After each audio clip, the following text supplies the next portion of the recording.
E o São Paulo descendo a ladeira. Pois é, né? São Paulo não para de cair, não só de posição, mas de desempenho, né? São Paulo tem deixado a desejar.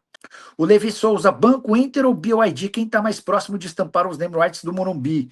Levi, a negociação mais próxima sempre foi a do BYD, tá?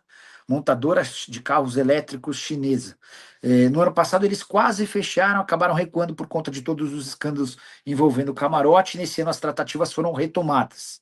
Não há desespero, até porque o São Paulo tem contrato com a Mondelez até dezembro. Em relação ao Banco Inter, existem conversas, mas hoje dá para dizer que é mais fácil o Banco Inter assumir a manga do que fechar com os name rights, até porque isso poderia causar problemas para a família Menin junto ao Galo, né? Junto ao torcedor do Atlético.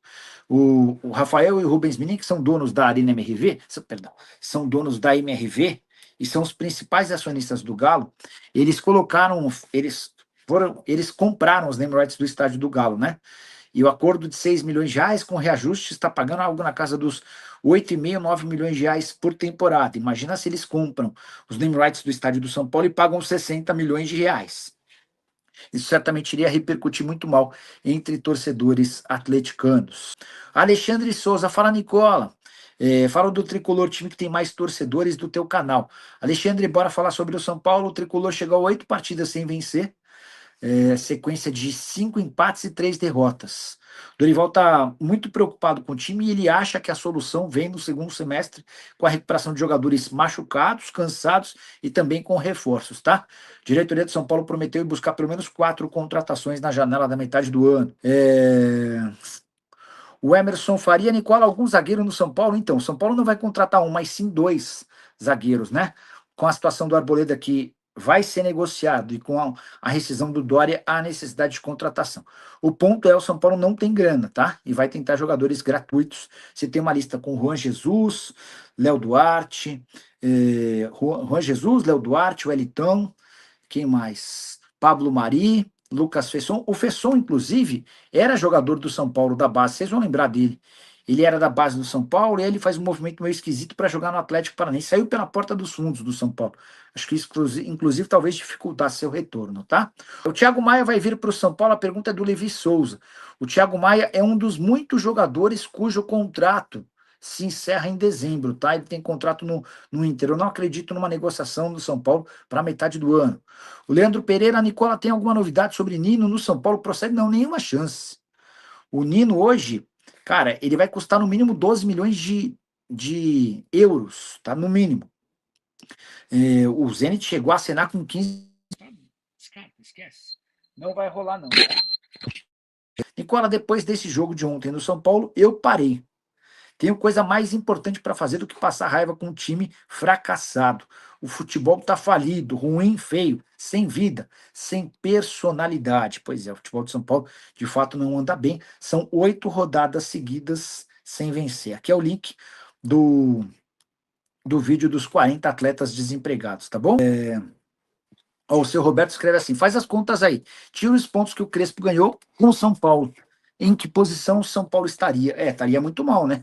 Porque o Roger Machado teve uma campanha bastante frustrante. Bora falar ainda sobre Arboleda. Ele pode se transferir para o Vitória.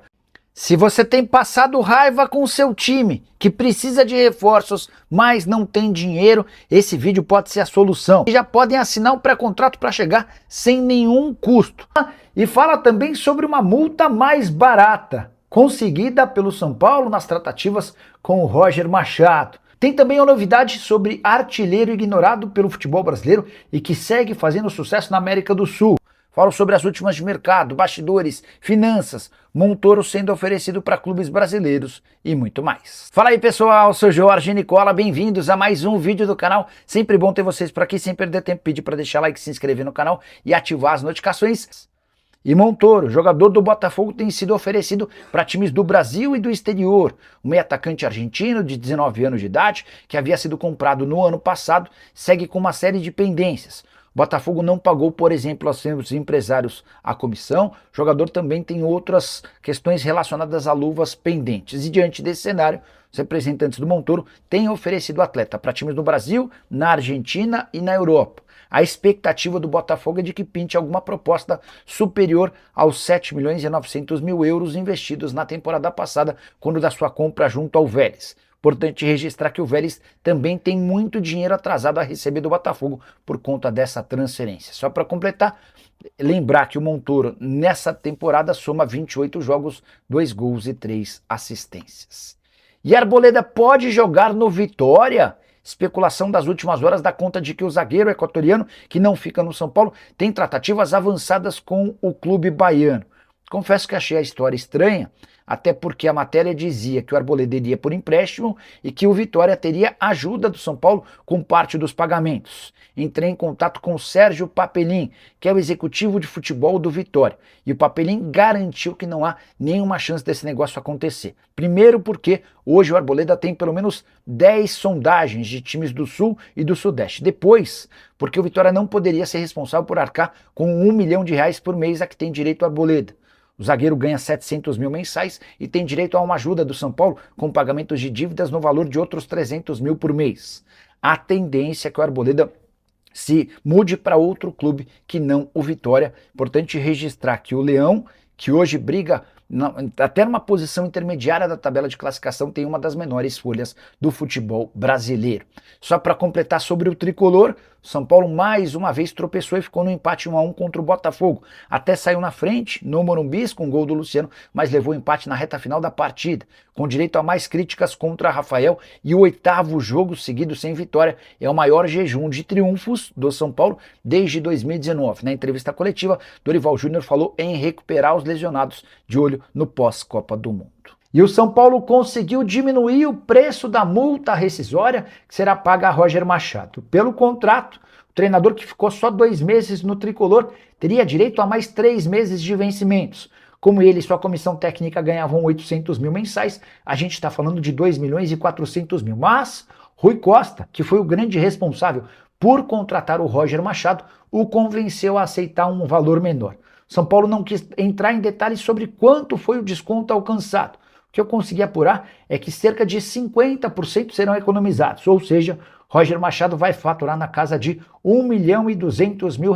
Ele também aceitou o parcelamento desse dinheiro até dezembro, ou seja, serão suaves parcelas desse R$1 milhão e 200 mil, o que dificulta menos o fluxo de caixa são paulino. Com a lembrança de que o São Paulo já tem R$10 milhões em pagamentos de multas e outras coisas a 3 ex-treinadores. No caso, um era ex-treinador e voltou. Eu me refiro a Dorival Júnior. Quando ele deixa o São Paulo para trabalhar na seleção brasileira, o Dorival tinha uma série de verbas a receber.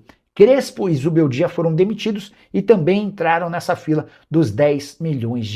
Só para completar, contar que o São Paulo vai terminar essa fase pré-Copa do Mundo com apenas 3 zagueiros do time profissional. Com o afastamento do Arboleda e a rescisão do contrato do Dória, restaram ao técnico Dorival Júnior apenas Arboleda, ou melhor, Alan Franco e Sabino, que são atletas profissionais do Osório, recentemente promovido do time de baixo. Bora falar sobre um artilheiro ignorado pelo futebol brasileiro. Você já deve ter ouvido falar sobre Alex Arce, paraguaio hoje com 30 anos de idade e que faz sucesso no futebol da América do Sul desde 2024.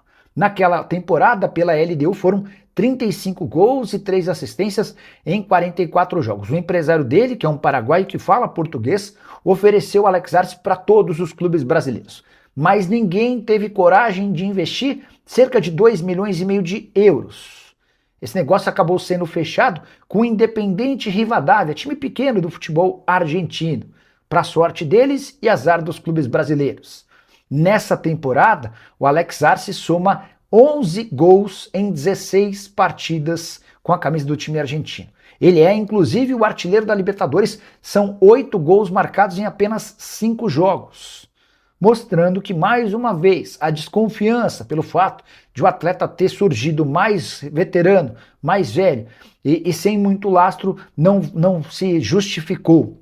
Vale a lembrança do Germán Cano, que também chegou muito tarde ao futebol brasileiro para vestir a camisa do Vasco, do futebol colombiano. Existia muita dúvida sobre ele e o resto da história do Cano no futebol brasileiro é extremamente bonita. Vamos ver se agora, com mais uma temporada de destaque do Alex Arce, ele pode pintar no futebol mais rico da América do Sul.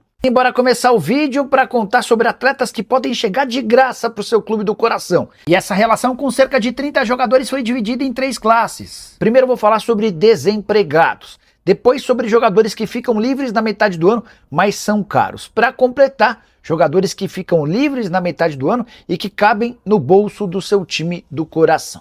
Bora começar com a lista dos desempregados. Felipe Coutinho, ex-jogador do Vasco e da seleção brasileira, não voltou ao mercado de trabalho depois da rescisão com o Cruz Maltino.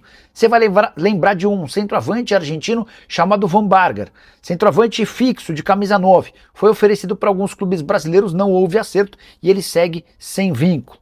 Já José Martínez, volante que pertencia ao Corinthians e teve seu contrato rescindido em janeiro, ainda não conseguiu voltar. Importante registrar que ele passou por uma cirurgia no joelho e vai ter condição de atuar apenas no segundo semestre. Para completar, Sérgio Oliveira, meio atacante português, que passou com altos e baixos vestindo a camisa do Sport. Houve a rescisão do contrato por lá e desde então ele não mais jogou. Hora de falar agora sobre atletas que caberiam em qualquer clube do Brasil, mas têm custo bastante alto e devem se empregar em grandes clubes do futebol europeu. Primeiro deles, Robert Lewandowski, centroavante polonês de 37 anos de idade, que não teve seu vínculo renovado no Barcelona. Hoje ele está avaliado em 8 milhões de euros e é especulado em clubes da Arábia Saudita. Mauro Icardi está desempregado. Centroavante argentino de 33 anos de idade, não teve seu vínculo prorrogado no Galatasaray e chegou a ser especulado no Brasil pelo Atlético Mineiro. O grande problema é seu custo salarial. Ele quer ganhar algo na casa de 3 milhões de reais por mês. Luka Modric, jogador da seleção croata e do Milan, tem vínculo com o clube italiano apenas até 30 de junho. Existe no contrato entre as partes a possibilidade de extensão por mais um ano, desde que o Modric decida ficar. E ao que consta, o Modric ainda não tomou essa decisão. Jogador que vai passar por uma cirurgia na face nos próximos dias e estará à disposição da seleção croata e vai decidir seu futuro depois da Copa do Mundo.